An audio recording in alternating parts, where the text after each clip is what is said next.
예, 지난주에는 16장부터 20장까지 살펴봤습니다. 본문은 18장 말씀을 했지만 16장부터 20장을 한꺼번에 봤고요.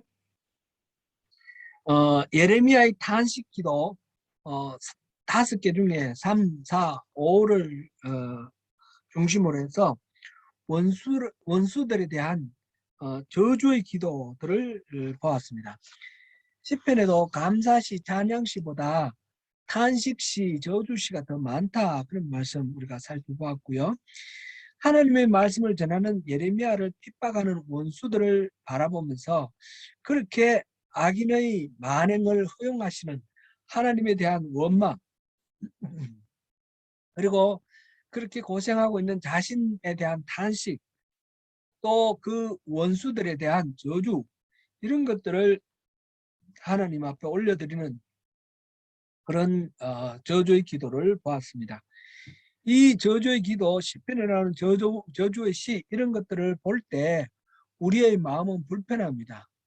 예수님께서는 분명히 원수를 사랑하라 하셨고, 이웃을 사랑하는 물론이고 원수조차도 사랑하라 하셨고, 왼뺨을 때리거든 오른뺨을 들이대라 말씀하실 정도로 모든 것을 용납하고 용서하라 하셨는데, 우리가 이 저주하는 그냥 목숨이 툭 끊어져 버리는 것뿐만 아니라 혀가 잘라졌으면 좋겠다, 뭐 이런 식의 저주, 이것까지도 성경으로 이렇게 받아들일 수 있을까 하는 그런 생각이 들기도 합니다. 근데 그것은 하나님에 대한 절대적인 신뢰를 나타내는 것입니다. 내가 원수 갚기를 포기하고 그 저주의 기도, 저주의 시를 통해서 하나님께 올려드리고, 그리고는 하나님을 찬양하고 끝나는 것입니다. 더 이상 내가 그것을 품고 있고 내가 원수 갚으려고 하지 않는 의지의 표현이 바로 저주시, 탄식시입니다. 하나님의 말씀을 전하는 것이 너무나 부담이 되어서 다시는 전하지 않겠다고 마음으로 결심을 하지만, 이 예레미야 선지자는 하나님의 그 마음이 전달되기 때문에 자기 마음이 마치 불 붙는 것 같아서 견딜 수가 없습니다. 그래서 다시 또 하나님 말씀에 굴복하고 그 말씀을 전합니다. 이런 고민과 갈등, 번민, 이런 것들을 다 함축해서 드러내 보이는 그런 내용이 우리 16장부터 20장까지 내용이었습니다. 우리의 삶에서도 비록 하나님의 뜻대로 산다는 것이 우리의 욕망이 채워지고 세상 사람들로부터 인정받고 뭐 그러한 것은 아닐지라도, 그래서 그 정도가 아니라 때로는 져야 할 고난이 너무너무 힘겹고 벅찰지라도 그 모든 것들을 아닌 척 꾸미고 뭐 그럴듯하게 이렇게 하는 것이 아니라 있는 그대로 솔직하게 하나님께 다 고해바치고 사람들에게 그 원수 갚지 않는 것, 하나님께 모든 것 맡기는 것이 참된 신앙이다 하는 것을 우리가 살펴보았습니다. 오늘은 이어서 하나님의 그 이스라엘에 대한 심판에 대해서 계속 살펴보겠습니다. 오늘은 우리가 21장부터 25장까지 살펴봅니다. 21장부터 25장까지가 바로 심판선언입니다. 21장부터 우선 한번 볼게요. 21장 보면 서두에 여호와께로부터 예레미야에게 말씀이 임하니라. 시드기야 왕이 말기야의 아들 바술과 제사장 마아시아의 아들 스반야를 예레미야에게 보내니라. 이제 시드기야 왕이 사람들을 보내서, 제사장과 사람들을 보내서 예레미야에게 부탁합니다. 기도해달라고 부탁하는 겁니다. 그게 2절인데, 바벨론의 느부갓네살 왕이 우리를 치니 천군 때 너는 우리를 위하여 여호와께 간구하라. 여호와께서 혹시 그의 모든 기적으로 우리를 도와 행하시면 그가 우리를 떠나리라 하니, 이렇게 되어 있습니다. 이때의 상황은 그대로 우리가 다 알 수 있죠. 지금 예루살렘이 포위가 되어 있습니다. 이때는 아마 유다가 멸망하기 바로 직전 BC 587년경으로 생각됩니다. 지금 유다 땅 전체가 다 점령당했습니다. 예루살렘만 남았습니다. 예루살렘을 느부갓네살이 포위를 하고 있습니다. 그럴 때에 예레미야에게 사람을 보내서 기도해라. 그래서 하나님이 혹시 기적을 베풀어서 우리를 살려주실지도 모른다. 그런 이야기를 합니다. 이 이야기는 그로부터 한 120년 전에 히스기야 왕 때, 히스기야 BC 701년에 아수르의 사네립 왕이 이스라엘을 침략해 왔습니다. 그때 이스라엘 전역을 다 점령을 하고 예루살렘만 남았을 때 예루살렘을 포위하고 마지막 공격을 하는데 하나님께서 그 사네립을 물리쳐 주셨습니다. 18만 5천 명이 하룻밤새 다 죽었다. 그렇게 기록되어 있고요. 이 사네립이 갑자기 철수를 해서 돌아갔습니다. 바로 그때를 생각하면서 지금 시드기야가 그렇게 기적적으로 예루살렘을 구원해 주시기를 구하는 기도를 해달라. 이게 예레미야에게 지금 부탁하는 내용입니다. 근데 이제 이미 때가 늦었다는 것입니다. 때가 늦었다는 것인데 21장 8절 9절을 우리 한번 볼까요? 8절 9절 8절 9절 여호와께서 말씀하시기를 보라 내가 너희 앞에 생명의 길과 사망의 길을 두었노라 너는 이 백성에게 전하라 하셨느니라 이 성읍에 사는 자는 칼과 기근과 전염병에 죽으려니와 너희를 에워싼 갈대아인에게 나가서 항복하는 자는 살 것이나 그의 목숨은 전리품같이 되리라. 너희 앞에 생명의 길과 또 사망의 길을 두었다. 이거는 성경에 여러 군데 나옵니다. 예레미야서도 앞에서도 나왔고요. 신명기 30장에도 나왔고 그 생명의 길은 하나님 말씀 순종하고 따르는 것이고 사망의 길은 하나님을 거역하고 불순종하는 겁니다. 그런데 여기서는 지금 전혀 차원이 다릅니다. 지금 회개를 하고 다시 돌이켜 내 말에 순종하라 이런 뜻이 아니라 지금 생명의 길과 사망의 길이 있는데 이 성읍에 사는 자는 칼과 기근과 전염병에 죽는다 그랬어요. 그리고 에워싼 갈대아인에게 나가서 항복하는 자는 산다라는 겁니다. 생명의 길과 사망의 길은 다른 것이 아니라 항복하면 살고 또 이 항복 안 하고 여기 그대로 머물러 있으면 죽는다. 그런 말씀입니다. 하나님의 이제 유다 왕에 대한 다윗의 자손 유다 왕에 대한 이제 모든 기대를 다 접으시고 벌을 내리시겠다 하는 것이 11절에서 14절까지 내용이고요. 22장 들어가면 여러 왕들 마지막 부분에 있는 여러 왕들에 대한 심판의 말씀입니다.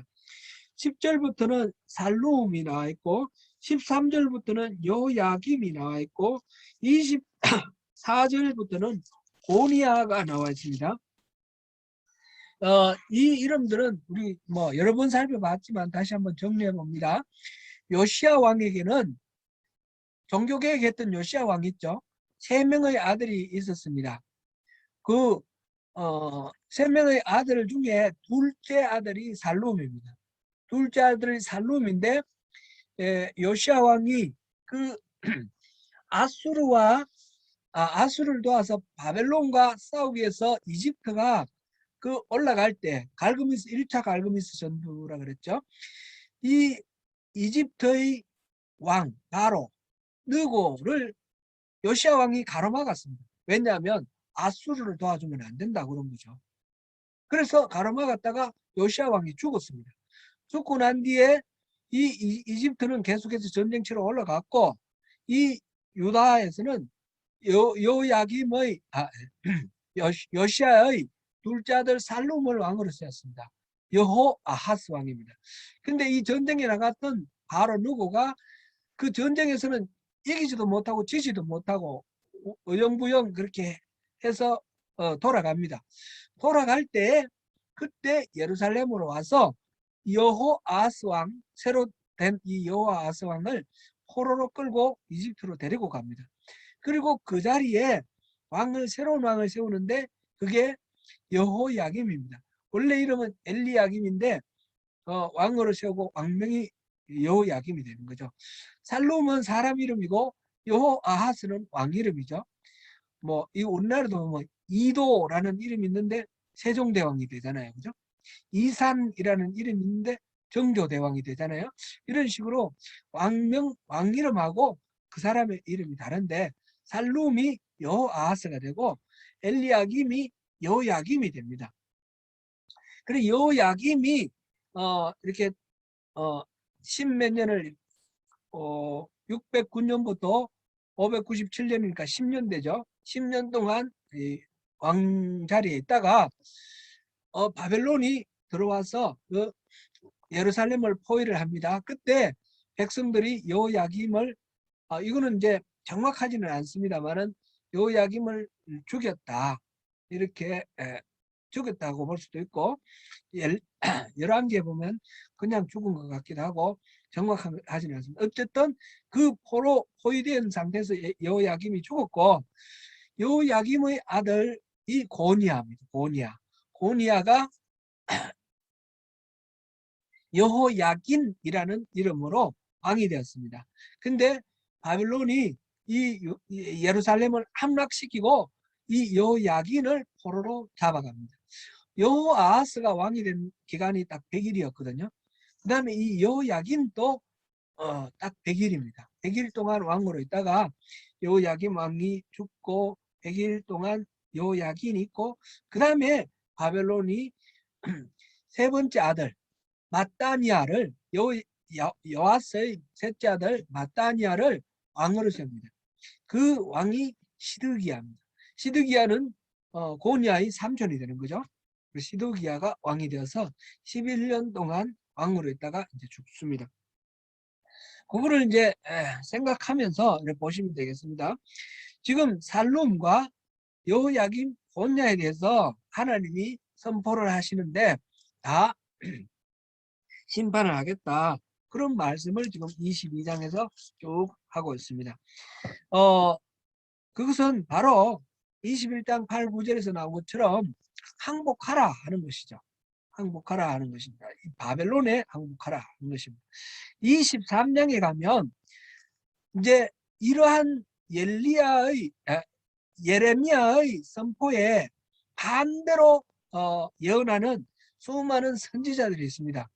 그 선지자들에 대한 하나님의 말씀입니다. 그 선지자들은 너희들을 무슨 근거로 하나님의 말씀이라고 하느냐? 너희들이 여호와의 그 회의에 와본 적이 있냐? 그렇게 말씀하시고 앞으로는 엄중하신 여호와의 말씀이다. 이런 말 절대로 하지 마라. 이게 23장의 내용입니다. 그러니까 모든 선지자들이 가짜라는 거죠. 24장은 오늘 우리가 본문인데 두 개의 광주리가 있는데 성전 앞에 두 개의 광주리가 있는데 하나는 아주 싱싱하고 맛있게 잘 익은 무화과나무가 있고 무화과나무 열매가 있고 하나는 아주 나쁜 썩어 빠진 무화과나무 열매가 있다는 거죠. 이 두 가지 이거는 이따가 다시 한번 보겠습니다. 그 다음에 25장입니다. 25장 이야기는 여호야김 넷째 해. 여호야김 넷째 해가 예레미야서에 중요하다고 말씀드렸죠. 이거는 여호야김이 언제 왕이 됐습니까? 609년에 왕이 되었으니까 이때는 605년입니다. 이때 605년에 왕이 바벨론의 느부갓네살이 처음 왕이 된 해입니다. 그 전에는 나보폴라살이라는 왕이 있었는데 그 나보폴라살이 큰 나라 바벨론 제국을 이루었고 그 다음에 번성기를 이룬 사람이 느부갓네살인데 느부갓네살이 왕이 되고 처음으로 이제 한 일이 그 이집트와 전쟁을 친 겁니다. 그게 갈그미스 전쟁 2차 전쟁입니다.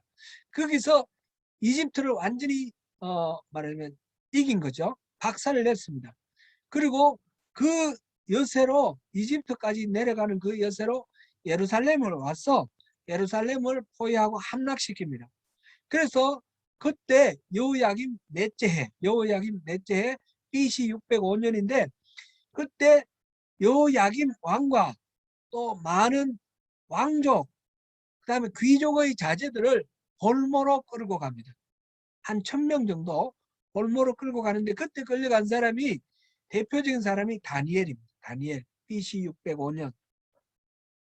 지금 이 25장 말씀은 바로 그 해 여호야김 넷째 해 예루살렘의 예레미야에게 하나님이 하신 말씀입니다. 그동안에 이 예레미야는 요시야 왕 13년부터 시작해서 그게 이제 BC 627년인데 그때부터 지금까지 25년 동안 꾸준히 여기서 지금 23년 동안 3절을 보면 유다의 왕 아몬의 아들 요시야 왕 13째 해부터 오늘까지 23년 동안 여호와의 말씀이 내게 임하기로 내가 너희에게 꾸준히 일렀으나 너희가 순종하지 아니하였느냐. 꾸준히라는 말은 아주 강조하는 말이 열심히 열정적으로 끊임없이 쉬지 않고 계속해서 반복해서 그런 의미예요. 하나님이 주신 말씀을 예레미야가 계속해서 전했는데 이 이스라엘 사람들이 안 들었다는 거죠. 요시야 때부터 시작해 23년 동안 안 들었는데 그래서 하나님이 이제는 결판을 내겠다는 겁니다. 이제 결판을 이거는 하나님께서 결론을 내리시는 말씀이 5절 말씀입니다. 5절 말씀. 5절 한번 읽어봅니다. 그가 이르시기를 너희는 각자의 악한 길과 악행을 버리고 돌아오라. 그리하면 나 여호와가 너희와 너희 조상들에게 영원부터 영원까지 준 그 땅에 살리라. 이게 23년 동안 전한 말씀입니다. 여기는 회개하면 망하지 않고 그곳에 영원히 살게 해주겠다라는 말씀이 들어있죠. 그런데 그 다음 8절에 그러므로 만군의 여호와께서 이와 같이 말씀하시니라 너희가 내 말을 듣지 아니하였느니라. 이때까지 계속해서 안 들었다는 거죠. 그래서 11절 9절 말씀 보겠습니다. 9절 말씀 보라 내가 북쪽 모든 종족과 내 종 바벨론의 왕 느부갓네살을 불러다가 이 땅과 그 주민과 사방 모든 나라를 쳐서 진멸하여 그들을 놀램과 비웃음거리가 되게 하며 땅으로 영원한 폐허가 되게 할 것이라 여호와의 말씀이니라. 이제 느부갓네살을 불러서 이 유다를 멸망시키고 웃음거리 놀림거리가 되도록 하겠다. 결론이 났습니다. 결론이 나서 11절 읽어봅니다. 이 모든 땅이 폐허가 되어 놀랄 일이 될 것이며 이 민족들은 70년 동안 바벨론의 왕을 섬기리라. 70년 동안은 이제 바벨론을 섬기도록 그렇게 하나님이 이제 결론을 내려놓으신 거예요. 이게 여호야김 넷째 해에 나온 말씀입니다. 그러니까 여호야긴, 그다음에 시드기야 이때는 이미 결론이 나 있는 상태죠. 실제로 이 605년에 다니엘이 포로로 끌려갔다 그랬죠. 말하자면 볼모로 잡혀간 거예요. 잡혀가가지고 그 다음에 그 궁중에서 황관처럼 그렇게 이제 대우를 받고 그렇게 훈련을 받고 교육받아서 그래서 이스라엘에 대한 통치를 위해서 그들은 이제 훈련을 받는데 그 다니엘이 나중에 보면 다니엘서 9장에 보면 예레미야가 주신 하나님의 말씀을 깨달았다 그런 내용이 나와 있어요. 그 70년이란 그 해가 다 돼가는 거예요. 바로 임박해 있어요. 그래서 다니엘이 무릎 꿇고 기도를 했는데 그때가 다니엘서에는 메대의 아하수에로의 아들 다리오가 갈디아의 왕으로 세움을 받은 첫 해 이렇게 기록되어 있는데 이때는 메대와 바벨론이 통일되지 바로 직전입니다. 이때는 바로 너부갓네살이 아니라 페르시아와 메대가 나중에 통일되는데 페르시아의 첫 번째 왕 고레스의 통치 원년입니다. 고레스가 나중에 이제 통일을 하면서 그 다음에 이때가 바로 이제 539년이었고요. 그 다음에 고레스가 538년에 그 이스라엘 사람들이 돌아가도 좋다는 귀환령을 내립니다. 그리고 536년에 스룹바벨을 중심으로 해서 유대인들이 예루살렘으로 1차 귀환을 합니다. 그러니까 605년부터 시작해서 536년까지 횟수로 70년대가 되는 거예요. 70년 예레미야를 통해서 하나님이 하신 말씀이 약속이 이루어집니다. 이 해에 이런 것이 앞으로 있을 것이라고 선포하시는 말씀을 주신 여호야김 4년이다라는 것을 우리가 알 수 있고요. 이 여호야김 4년은 그렇고 24장 지금 오늘 본문을 보는데 바벨론의 너부갓네살 왕이 유다 왕 여호야김의 아들 여곤야와 유다 고관들과 목공들과 칠공들을 예루살렘에서 바벨론으로 옮긴 후에 이렇게 나와 있습니다. 때가 바로 그때죠. 여호야김이 포로로 끌려갔을 때 그 이후 여호야김이 포로로 끌려간 것은 너부갓네살의 2차 공격 때입니다. 이 597년 2차 공격 때 여호야김이 그때 죽었고 여호야김을 대신해서 여호야김의 아들 여고냐 고니야 이렇게 되어 있는데 여호야긴 왕 이 왕을 세웠는데 100일 만에 예루살렘이 함락되고 이 여호야긴은 포로로 끌려가고 그와 동시에 많은 사람들을 포로로 끌고 갔는데 1차 포로 때는 왕족 귀족의 자제들 볼모로 끌고 간다 그랬고요. 2차 포로 때는 테크노크рат들입니다. 철공 그 다음에 목공 이런 기술자들 이 이스라엘 사람들 중에 여러 가지 기능에 뛰어난 사람들 그런 사람들을 끌고 가서 바벨론의 그 건설에 활용합니다. 그렇게 끌려간 그 해입니다.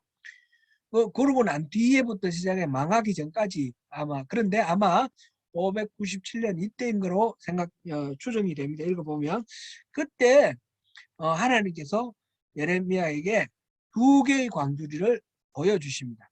2개의 광주를 보여주시는데 하나는 잘 익고 맛있게 생긴 광주리. 근데 뭐라고 말씀하셨냐면 4절부터 7절에 그거는 누구냐? 5절 읽어봅니다.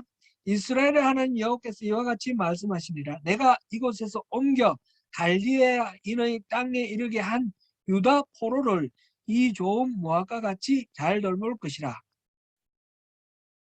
그리고 6절 봅니다. 내가 그들을 돌아보아 좋게 하여 다시 이 땅으로 인도하여 세우고 헐지 아니하며 심고 뽑지 아니하겠고 곧 지금 여고냐 왕과 함께 포로로 끌려간 이 사람들은 좋은 모압과 나무라는 거죠.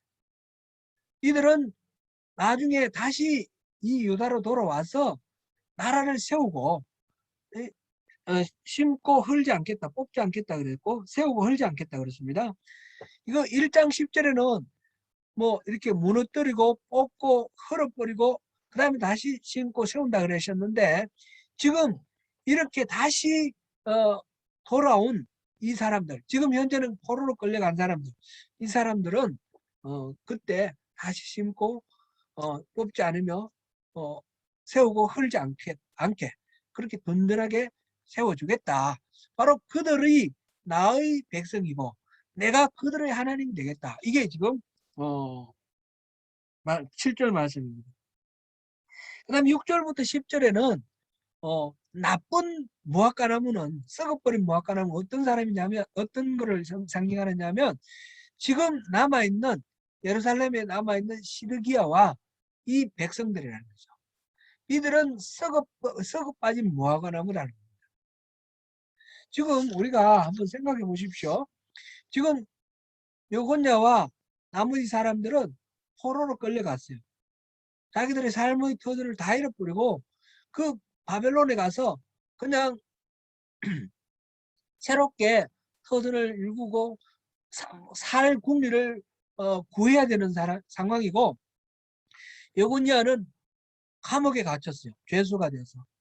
감옥에 갇혀 있고 이렇게 막 포로로 끌려와서 죽을 지경인 사람들은 좋은 무화과나무라 그랬어요.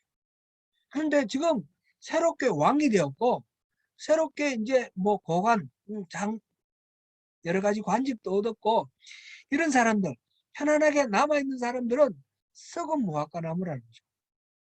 이게 얼른 봐서는 이해가 잘 안 됩니다. 실제로 역사를 보면 열왕기 25장에서 우리가 확인할 수 있는데, 이 여호야긴은 여호야긴은 포로로 끌려가서 37년 동안 감옥살이를 했습니다. 37년 동안 감옥살이를 하다가 그 다음에 그 왕 노일 보로닥이 그를 감옥에서 해방시켜주고 왕과 같이 식사를 하게 하고 왕족처럼 대우를 해줬습니다. 왕처럼 대우를 해줬습니다. 그리고 그 끌려갔던 사람들이 함께 나중에 귀환을 하게 되죠. 그 여호야긴의 후계 자손들이 스알디엘, 스룹바벨, 이 사람이 귀환의 주체가 되고, 마태복음 1장에 보면 예수님의 족보가 나오죠. 예수님의 족보 다윗 왕과 다윗의 후손 중에 요시야 왕 아들이 고니야만 해요. 여고니야만. 다른 왕들 이름이 안 나옵니다. 여고니야가 그 다음에 스알디엘을 낳고 스룹바벨을 낳고 이런 식으로 해서 메시아의 계보를 잇습니다. 반면에 시드기야는 예루살렘에 남아서 마지막 예루살렘이 함락될 때 도망가다가 사로잡혔는데, 그는 자기 눈앞에서 자기 아들들이 모두 다 죽임당하는 것을 바라봐야 했고, 다 보고 난 뒤에는 눈알이 뽑혀가지고 노쇠사슬에 묶여서 끌려가서 바벨론에 가서 처형당해서 죽었습니다. 그러고 남아있던 사람들, 예루살렘에 남아있던 사람들은 수많은 사람들이 전쟁 와중에서 죽임당했고, 전염병에 죽고, 굶주림에 죽고, 남은 사람들은 포로로 끌려가서 사슬에 매인 채 그렇게 또 포로로 끌려갔습니다. 당장 보기에는 시드기야와 예루살렘에 남은 사람이 좋아 보이지만, 하나님의 관점에서는 끌려가는 여고냐, 여호야긴과 포로들이 더 좋다는 것입니다. 그들이 좋은 무화과나무이고, 그들이 하나님의 백성으로 선택받아서 나중에 유다를 다시 회복시키고 성전을 새롭게 만들어 나가는 주체가 되는 것입니다. 겉으로 보기 좋은 것, 멋있는 것, 그런 어떤 것이 중요한 것이 아닙니다. 지금 보면 예레미야는 계속해서 다른 선지자들에게 왜 공격을 받았냐면 바벨론에 항복하라고 그랬기 때문에 그렇습니다. 지금 포로로 끌려가는 여야긴이나 바벨론에게 항복하라고 하는 이 사람들과 반대로 절대로 이 유다는 멸망하지 않는다. 다윗의 자손들은 멸망하지 않고 성전이 있는 예루살렘은 멸망하지 않는다라고 그렇게 말하는 선지자들과 새롭게 왕이 된 시드기야, 바벨론에게 계속해서 반항을 하고 적대하는 이 시드기야 보니까, 시드기야와 그 선지자들은 애국자 같고 민족을 사랑하는 것 같고, 바벨론에 항복하라고 하는 이 예레미야나 끌려가는 시드기야나 여호야긴이나 다 이 매국노 같고 민족의 반역자 같습니다. 그런데 하나님이 바벨론을 도구로 사용하셔서 이 유다를 새롭게 하기를 원하셔서 그 말씀을 선포하기 때문에 사람들이 보고 판단하는 것, 사람들이 판단하는 명분, 이거하고는 전혀 다른 그런 내용이 있다라는 것이죠.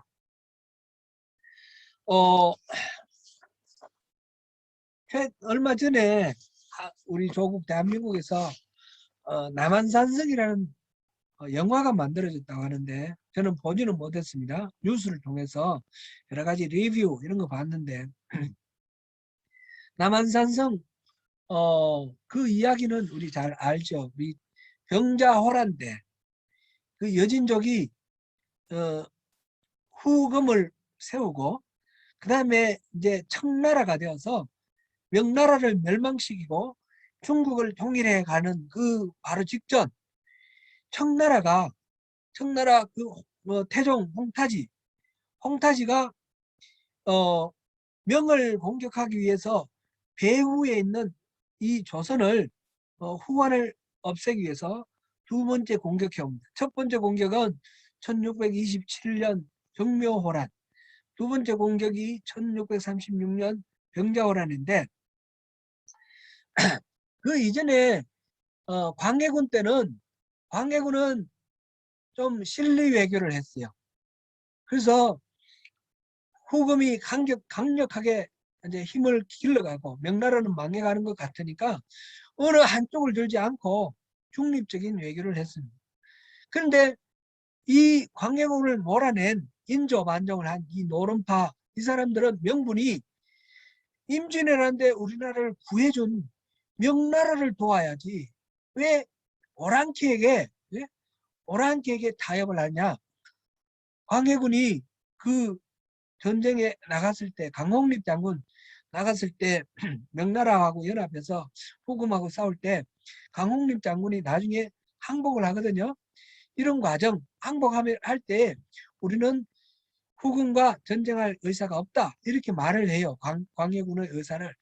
이런 식으로 광해군 중립 얘기를 하는데, 그 광해군을 쫓아낸 인조는 명나라를, 우리 조국을 살려주신 원래, 그러니까 그 은혜를 입힌 명나라, 천자의 나라를 높여야 되고 그쪽 편을 들어야 되고 오랑캐인 여진족을 편들면 안 된다, 이렇게 명분을 세웠어요. 그러니까 이 후금이 공격해 오니까 계속해서 전쟁을 치려고 하는 거고, 이들이 적대를 하니까 공격해 오는 겁니다. 정묘호란도 그랬고 이제 병자호란도 그런데, 이제 인조가 사실상 우리나라 국력은 이 커가는 청나라를 맞설 만큼 그렇게 되지 못했어요. 그때 엉뚱하게 우리 국사 얘기로 가지만 잠깐만 한번 보겠습니다. 이때 보면 이 청나라 군이 20만이 들어왔는데, 이 조선이 그 동원된 건왕병들이 총 한 2만 명 된다고 그럽니다. 그러니까 군사 숫자로도 안 되고 임진왜란 이후에 뭐 이렇게 나라가 잘 정비된 게 아니라서 속대밭이 된 상태에서 군사력이 잘 갖춰지지 않은 상태면 상대가 안 됩니다. 그런데 이 청나라하고 전쟁을 하면 안 되는 거죠. 피해야 되는 거죠. 근데 적대를 하다가 전쟁을 맞았습니다. 강화도로 도망가려고 하다가 길이 이미 끊겨서 인조가 황급히 남한산성에 들어갔는데, 남한산성이 그때 겨울입니다. 꽁꽁 얼은 가운데 농성을 하다가 결국은 이제 나중에 항복을 해야 되느냐 말아야 되느냐 하는데, 이제 최명길과 김상헌 두 사람, 최명길은 화해하자, 휴전하자 하는 그런 주화파고, 김상헌은 척화파, 우리가 나라가 망하더라도 끝까지 싸워야 된다, 의리와 명분을 내세우는 김상헌이죠. 나중에 이제 주화파의 말대로 항복을 하게 되고, 삼전도, 잠실에 있는 삼전도 비가 지금 있죠. 그 앞에서 그 세 번 이렇게 엎드리고 9번 머리를 땅에 닿는 뭐 그 굴욕적인 그런 예를 하면서 우리 인조가 홍타이지 청나라 태종에게 항복을 한 거죠. 그게 이제 인조 그 남한산성 그 스토리인데, 그 산성에 갇혀 있을 동안에 그 안에서 막 논쟁하는 내용이 남한산성 그 영화의 내용입니다. 주화파의 말이 맞느냐, 척화의 말이 맞느냐. 둘 다 뭐 논리 타당성은 있죠. 근데 우리가 어, 학교 다닐 때는 김상은 이 척화파의 그 사람들은 충신이고 주화파는 아주 간신이고 매국노다, 그렇게 우리가 배웠어요. 김상은이가 끌려가면서 지은 시조 이런 것도 막 외웠죠. 가노라 삼각사나 다시 보자 한강수야 고국산천을 떠나고자 하랴마는 시절이 하수상하니 올똥말똥하여라. 기억나시죠? 이런 거 하면서 이 김상은은 참 우국충정이 가득한 그런 거라 그랬는데, 이제 겉으로 봤을 때 명분이나 말하기는 좋지만 실질적으로 그 결과가 그렇게 전쟁함으로써 수많은 어, 전쟁의 피해를 입게 되죠. 많은 사람이 죽게 되었고, 그 백성 20만 명 정도가 포로로 끌려갔습니다. 전쟁하지 않았으면, 그렇게 되지 않았을 비극을 다 당하게 되는데, 이제 지금 예레미야와 나머지 선지자들의 그 이야기 지금 포도나무, 아니 무화과 광주리 두 광주리를 비유로 해서 하나님이 보여주시는 이 내용을 보니까 그 남한산성하고 너무너무 이렇게 연상이 되는 거예요. 꼭 어느 한쪽이 옳다 뭐 그 말씀을 제가 드리려고 하는 것이 아니라, 겉으로 드러나 보이는 것 그것이 중요한 것이 아니라 정말 하나님의 뜻에 맞는 참된 진리가 뭐냐, 그걸 알아내는 것이 중요하다는 것입니다. 명분이나 의리나 이게 중요한 것이 아니라 가장 이치에 맞는 참된 진리, 그것이 가장 맞는 것이죠. 우리 신앙생활을 할 때도 막 이렇게 지난주에 잠깐 말씀드렸지만 이 종교개혁을 하고 난 뒤에 이 교리를 강조를 하다 보니까, 교리가 중요하지만 교리를 너무 지나치게 강조하다 보니까 신앙이 아주 껍데기로 돼가는 거예요. 그래서 하나님과 우리와의 참된 관계가 중요한 거, 그것을 다시 회복해야 되겠다. 그것이 또 하나의 종교개혁으로 나타나는 것입니다. 이 경건주의 운동, 그 다음에 감리교 운동, 이것이 신앙의 본질을 회복하자는 겁니다. 루터나 칼빈이 카톨릭의 잘못된 길에서 돌아온 점에서 맞지만, 그것이 너무 지나치게 교리 위주로 가니까 신앙의 구체적인 내용이 없어지는 거예요. 그래서 성경을 읽어야 되고 하나님과의 직접적인 만남, 이 신앙의 핵심이 중요한 것입니다. 그래서 끊임없이 제가 반복해서 강조하는 것이, 신앙이라는 것은 우리 성경에 나오는 어떤 원리를 익혀서 뭐 적용하는 것이라거나, 아니면 여러 가지 예배라든지 뭐 이런 어떤 종교적 행위를 열심히 하는 것, 이것이 아니라 하나님을 바로 알고 하나님을 깊이 사랑하는 이 사랑의 관계를 맺고, 그런 친밀한 관계 속에서 하나님의 마음을 알아서 하나님의 속을 시원하게 해드리는 그런 우리 순종의 삶을 통해서 하나님의 동력자가 되는 것, 신앙의 실질적인 것, 겉으로 나타나는 형식이 아니라 구체적으로 하나님을 만나고 하나님 뜻을 헤아리고 하나님 뜻을 순종하며 살아가는 실질적인 신앙이 중요하다는 것입니다. 그것이 참된 신앙이라는 것입니다.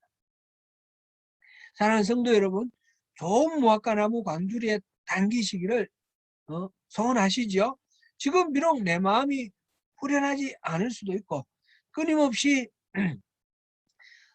다가오는 그 어려움 때문에 번민과 고통이 있을 수도 있습니다.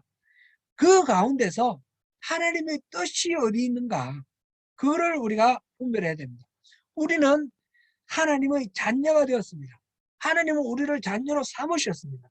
그렇기 때문에 우리가 현실 속에서 겪는 일이 어떤 일이든 간에 우리는 자녀로 선택된 삶의 그 가치를 누려야 됩니다.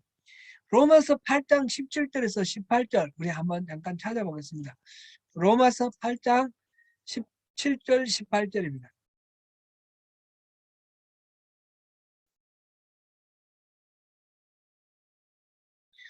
로마서 8장 17절 18절 같이 읽어봅니다. 자녀이면 또한 상속자 곧 하나님의 상속자요 그리스도와 함께한 상속자니 우리가 그와 함께 영광을 받기 위하여 고난도 함께 받아야 할 것이니라. 생각하건대 현재의 고난은 장차 우리에게 나타날 영광과 비교할 수 없도다. 아멘.